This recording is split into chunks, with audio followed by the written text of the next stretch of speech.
Students, let's start the lesson number 6 from poetry section। सूर के पद।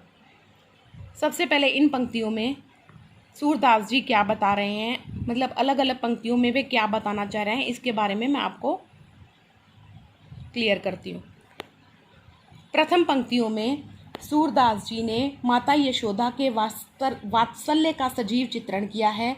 वे लोरी गाकर कृष्ण को सुलाने का प्रयास कर रही हैं। बीच बीच में कृष्ण परेशान हो जाते हैं तो वे पुनः उन्हें थपथपाकर सुलाती हैं। आसपास के सभी लोगों को वह चुप रहने का संकेत करती हैं और स्वयं भी उस सुख का आनंद ले रही हैं, जो कठोर तप करने के बाद ऋषि मुनियों के लिए भी दुर्लभ होता है। अगली पंक्तियों में श्री कृष्ण की बाल लीला का वर्णन किया गया है। उनके माखन खाने, बाल खींचने, घुटनों के बल पर चलने, रोने और तोतले शब्द कहने जैसी क्रियाओं का वर्णन किया गया है। तीसरे पद में कवि ने बाल हठ को दर्शाते हुए यह समझाने का प्रयास किया है कि जब कृष्ण यशोदा माता से चांद रूपी खिलौने को लेने के हट पर अड़ जाते हैं तो माता किस तरह और कितनी चतुराई से अपने कृष्ण को मना लेती हैं और कृष्ण उनकी बातों में आ जाते हैं और चंद्र खिलौने को लेने की हट को त्याग देते हैं। अब बेटा लाइन से आप पंक्तियों को समझोगे। जशोदा हरि पालने झुलावे, हलरावे दुलराई मलहावे, जोई सोई कछु गावे। प्रथम पंक्तियों में सूरदास जी कहते हैं कि यशोदा श्री कृष्ण को पालने में झुला रही हैं और पालने में झुलाते समय माता यशोदा के मन में वात्सल्य का भाव है। पालना हिलाते हिलाते जो कुछ भी उनके मुंह में आ रहा है वह उसे गीत के रूप में गा रही हैं।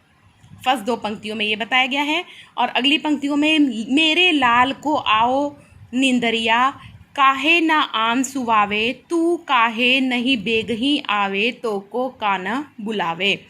अगली पंक्तियों में यशोदा जी नींद से कहती हैं कि हे नींद, तू जल्दी से आकर मेरे पुत्र को क्यों नहीं सुलाती, तुझे श्री कृष्ण बुला रहे हैं।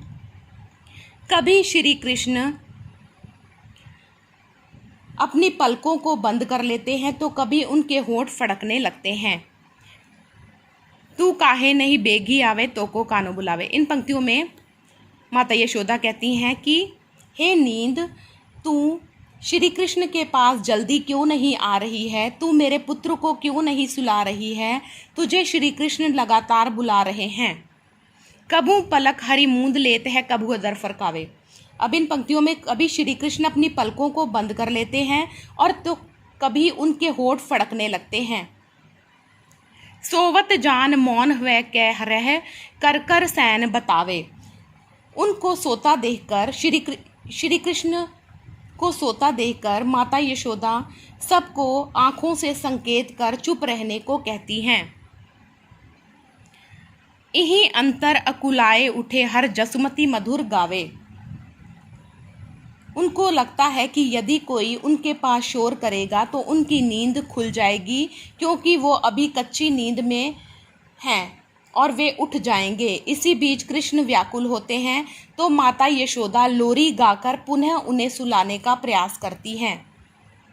जो सुख सूर अमर मुन दुर्लभ, सो नंद भामिनी पावे। अतः सूरदास जी कहते हैं कि जो सुख देवताओं और मुनियों को बहुत ही कठिनाई से प्राप्त होता है, वही सुख नंद की पत्नी अर्थात यशोदा को कृष्ण को सोता हुआ देखकर आसानी से प्राप्त हो रहा है। अगली पंक्तियों में बेटा देखो, अरुण लोचन भौं टेढ़ी बार बार जमहात। अब इन पंक्तियों में सूरदास जी ने श्री कृष्ण का बाल वर्णन किया है कि वो घुटनों के बल पर चलते हुए क्या क्या क्रियाएं कर रहे हैं। अरुण लोचन भौं टेढ़ी बार बार जमात। अब इसमें सूरदास जी कहते हैं कि श्री कृष्ण कभी झुंझला रहे हैं तो कभी मक्खन खा रहे हैं। आँखों में नींद भरी होने के कारण उनकी आंखें लाल नज़र आ रही हैं, भौहें उनकी तिरछी हो गई हैं और वे बार बार जमहाई ले रहे हैं। अगली पंक्तियों में कभू रुंझुन चलत घुटुरन धूर धूसर गात। वे घुटनों के बल पर चल रहे हैं तो उनके पैरों में बंधे घुंघरू रुनझुन की आवाज़ करते हैं। घुटनों के बल पर चलने के कारण उनके शरीर पर धूल लग गई है। कभू झुक के अलक खींचत नैन जल भर लात। कभी वे झुककर अपने बाल खींचते हैं तो कभी आंखों में पानी भर लेते हैं अर्थात रोने लगते हैं, और कभी अपनी तोतली बोली से सबका मन मोह लेते हैं तो कभी नंद को बाबा कहकर पुकारने लगते हैं। कभू तुतरे बोल बोलत कभू बोलत तात। कभी वो अपनी तोतली बोली से सभी का मन मोह रहे हैं तो कभी वे नंद को बाबा कहकर बुला रहे हैं। सूर हरि की निरख शोभा निमिख तजत ना मात। अतः सूरदास जी कहते हैं कि घुटनों के बल चलते श्री कृष्ण की शोभा का वर्णन करना अत्यंत दुर्लभ है। यशोदा माता उनकी बाल क्रियाएं देखकर इतनी अधिक खुश हैं कि वो बिना पलक झपकाए उन्हें देख रही हैं।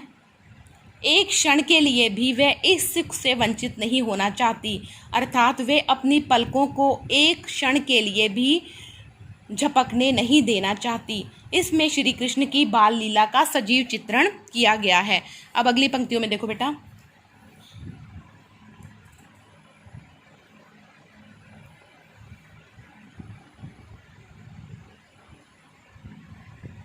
मैया मेरी चंद खिलौना लही धौरी को पै पान न करही बेनी सिर न गुथें। अब इन पंक्तियों में श्री कृष्ण के हठे स्वभाव का वर्णन करते हुए सूरदास जी कहते हैं कि बालक श्री कृष्ण अपनी माता यशोदा को चांद रूपी खिलौने को लेने की जिद कर रहे हैं। वे माता यशोदा से कहते हैं कि यदि उन्हें चांद रूपी खिलौना नहीं मिला तो वे सफ़ेद गाय का दूध नहीं पिएंगे, सिर पर बालों की चोटी नहीं गुथवाएंगे और गले में मोतियों की माला नहीं पहनेंगे और अभी धरती पर लेट जाएंगे और माता की गोद में नहीं बैठेंगे। जह लोट अभी धरती पर तेरी गोद ना अहें। मतलब कि वे अभी धरती पर लेट जाएंगे और माता की गोद में नहीं बैठेंगे। लाल कहे हो नंद बाबा को तेरे सुत ना कहो। अब इसमें सूरदास जी कहते हैं कि श्री कृष्ण अपनी माता से रूठ कर कहते हैं कि वे नंद बाबा के पुत्र बन जाएंगे पर माता यशोदा के पुत्र कभी भी नहीं कहलाएंगे। कान लाए कछु कहत जसोदा दायु नाही सुनहे। अपने पुत्र के इस हठी नाराजगी को देखकर माता यशोदा उन्हें मनाने के लिए उनके कान में धीरे से कुछ कहती हैं। वो धीरे से इसलिए कहती हैं कि बलराम उनकी बात को ना सुन लें। चंदा हूँ तेरे अति सुंदर तो ही नवल दुल्हनिया बेहों। माता यशोदा उन्हें प्रसन्न करने के लिए उनसे कहती हैं कि वे उनके लिए चांद से भी अधिक सुंदर दुल्हन लेकर आएंगे। तेरी सौ मेरी सुन मया अभी ब्याहन जय।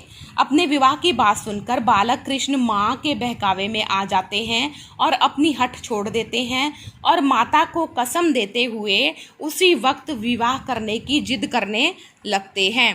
सूरदास सब सखा बराती नूतन मंगल गए हैं। अतः सूरदास जी कहते हैं कि उनके सभी मित्र उनके विवाह में बाराती बनेंगे और मंगल के गीत गाएंगे। मंगल के गीत अर्थात विवाह आदि शुभ अवसरों पर गाए जाने वाले गीतों को हम मंगल गीत कहते हैं। कृष्ण के बाल हठ और बाल सुलभ भोलेपन का सुंदर और सजीव चित्रण सूरदास जी ने इन पंक्तियों में किया है।